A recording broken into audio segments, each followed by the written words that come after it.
ചെയ്യുന്ന ഒരു ജീവകാരുണ്യ പ്രസ്ഥാനമാണ് മൈത്രി ഇവന്റ് കൾച്ചർ. സംഘടിപ്പിക്കുമ്പോൾ സമൂഹത്തിൽ അവശരായ നിർധനരായ രോഗികൾക്ക് സമാശ്വാസത്തിന്റെ അത്താണിയായി ലഘുവായിട്ടെങ്കിലും സഹായിക്കുന്ന ഒരു പ്രത്യേക പരിപാടിയും കൂടി എല്ലാ വർഷവും നടത്താറുണ്ട്. നന്മകൾ ആഗ്രഹിക്കുന്ന, നന്മകൾ ചെയ്തിട്ടുള്ള അഭ്യർത്ഥന എന്ന് പറയുന്നത് അവസരം അനുഭവിക്കുന്ന രോഗികൾക്ക് നിങ്ങളുടെ ഭാഗത്തു നിന്നുള്ള ഒരു സഹായം ഉണ്ടാകണം എന്നാണ്. അങ്ങനെ അവർ സ്വീകരിച്ചുകൊണ്ടാണ് ഇവരെ മൂന്ന് നാല് പേർക്ക് ഇവിടെ ധനസഹായം കൊടുത്തത്. ഈ നന്മ ചെയ്യാൻ കഴിയുമെന്നുള്ളതിനെ കുറിച്ചുള്ള ചിന്തയിൽ അവരവരുടെ ജീവിതം നയിച്ചുകൊണ്ടിരിക്കുന്നു. ശ്രീ ജോർജ് കളപ്പുര മെഡിക്കൽ ഹിപ്നോട്ടിസ്റ്റ് കർമ്മശ്രേഷ്ഠ അവാർഡ് കോട്ടയത്തെ ഒരു മാനസിക രോഗ വിദഗ്ധനും ഒരു ഹോസ്പിറ്റലിന്റെ ഉടമയും കൂടിയാണ്. സെക്രട്ടറി ശ്രീ കമാലുദ്ദീൻ അവരുടെ ഇവിടെ അവാർഡിന് അർഹരായ അവാർഡ് ഏറ്റുമാറി വാങ്ങിയ നമ്മുടെ സമൂഹത്തിലെ വിവിധ പ്രവർത്തനങ്ങൾ കാഴ്ചവെച്ചുകൊണ്ട് സമൂഹത്തിന് അഭിമാനമായി മാറിയ പ്രിയപ്പെട്ട സഹോദരങ്ങളെ, പ്രിയ സുഹൃത്തുക്കളെ, തികച്ചും വ്യത്യസ്തമായ ഒരു പരിപാടിയാണ് ഇന്നിവിടെ സംഘടിപ്പിച്ചിരിക്കുന്നത്.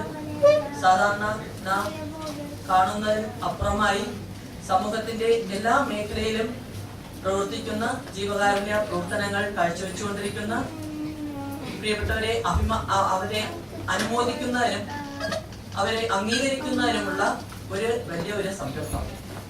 തീർച്ചയായിട്ടും ഇത് നടത്തുന്ന മൈത്രി ഇവന്റ് കൾച്ചറൽ അസോസിയേഷൻ പ്രവർത്തകരെ ആര് അവാർഡ് കൊടുക്കും എന്നാണ് ഞാൻ ആലോചിക്കുന്നത്.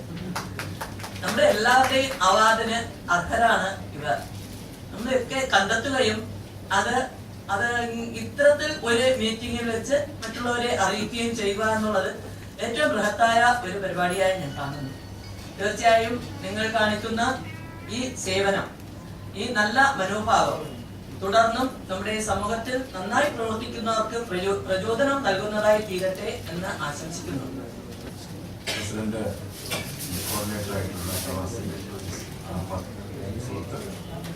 സെക്രട്ടറി CS കമാലുദ്ദീൻ, ഇന്ന് അവാർഡിന് അർഹരായ ഞങ്ങളുടെ പ്രിയപ്പെട്ട ആരോഗ്യ സ്റ്റാൻഡിംഗ് കമ്മിറ്റി ചെയർപേഴ്സൺ പുഷ്പരേഖ തുടങ്ങി ജ്യോതിഷ രത്നം അവാർഡ് വാങ്ങിയ നന്ദകുമാർ വരെയുള്ള 22 പേരെ അവർ പ്രതിനിധീകരിച്ചു വരുന്ന ഓരോ മേഖലയിലും അവർ നടത്തിയ പ്രവർത്തനങ്ങൾക്കുള്ള അവാർഡാണ്. അവർക്ക് തിരുവനന്തപുരം മുനിസിപ്പൽ കോർപ്പറേഷന്റെ കൃത്യമായ അഭ്യർത്ഥന. എനിക്ക് തോന്നുന്നത് ഈ 22 പേർക്ക് ഇനി കിട്ടാൻ പോകുന്ന അവാർഡുകളുടെ ഒരു തുടക്കമാണ്. നമ്മുടെ നാട്ടിൽ അവാർഡ് കിട്ടാൻ പ്രയാസമാണ്. യഥാർത്ഥമായ അവാർഡ് റെക്കമെൻഡേഷനുകൾ. ഇത് യഥാർത്ഥമായ അവാർഡ് കിട്ടാൻ വേണ്ടി മൈത്രി ഈവന്റ് കൾച്ചറൽ അസോസിയേഷൻ മറ്റുള്ളവരുടെ മുമ്പിലേക്ക് നിങ്ങൾ റെക്കമെൻഡ് ചെയ്യുക. എനിക്ക് എങ്ങനെയാണ് മനസ്സിലാവും? കാരണം നമ്മൾ നടത്തുന്ന മേഖലയിലെ പ്രവർത്തനങ്ങളെ അടുത്തറിഞ്ഞ് മനസ്സിലാക്കുവാൻ പല അവാർഡ് നിർണയ കമ്മിറ്റികൾക്ക് കഴിയാറില്ല. അവാർഡുകൾ പ്രോത്സാഹനങ്ങളും ഒപ്പം നിങ്ങൾ ചെയ്യുന്ന മേഖലയിൽ ഉത്തരവാദിത്വവും കൂട്ടുന്നുണ്ട്. ഒരു അവാർഡ് ജേതാവിന് കൂടുതൽ ഉത്തരവാദിത്വത്തോടു കൂടി പ്രവർത്തിക്കേണ്ടിയിരിക്കുന്നു. അതുകൊണ്ട് തന്നെയാണ് ഇന്ന് ഈ ജനസേവനം അല്ലെങ്കിൽ സാമൂഹ്യ സേവനം എന്ന് പറയുന്നത് കുറഞ്ഞു വരുന്ന ഒരു കാലം. അതിന് ചുരുങ്ങി വരിക. ആ ചുരുങ്ങി വരുന്നൊരു കാലഘട്ടത്തിൽ നമ്മുടെ ഒരു യുവതലമുറ ഒരുപാട് നമ്മുടെ വേദിയിലുണ്ട്. ഇന്ന് രാഷ്ട്രീയത്തിലേക്കില്ല, ലൈബ്രറിയിലേക്കില്ല, അസോസിയേഷനിലേക്കില്ല, സന്നദ്ധ സംഘടനകൾക്കില്ല. നമ്മളെല്ലാം പരിശോധിക്കേണ്ട വിഷയം. അതെല്ലാം നമ്മളെല്ലാം അടങ്ങുന്ന രക്ഷകർത്താക്കളും കാരണക്കാരാണ്. നമ്മളാരും അവരെ അങ്ങോട്ട് വിടുകയില്ല. മക്കളെല്ലാം പഠിപ്പിക്കുന്നത് വീട് ഇവിടെയാണോ പഠിക്കുന്നത്, ജോലി കിട്ടിയ വീട്, ആ ജോലി സ്ഥലം, ഇങ്ങനെ പോയി വാങ്ങുന്നതാണ്. അതുകൊണ്ട് ഒരുപാട് ദോഷങ്ങളുണ്ടാവുന്നുണ്ട്.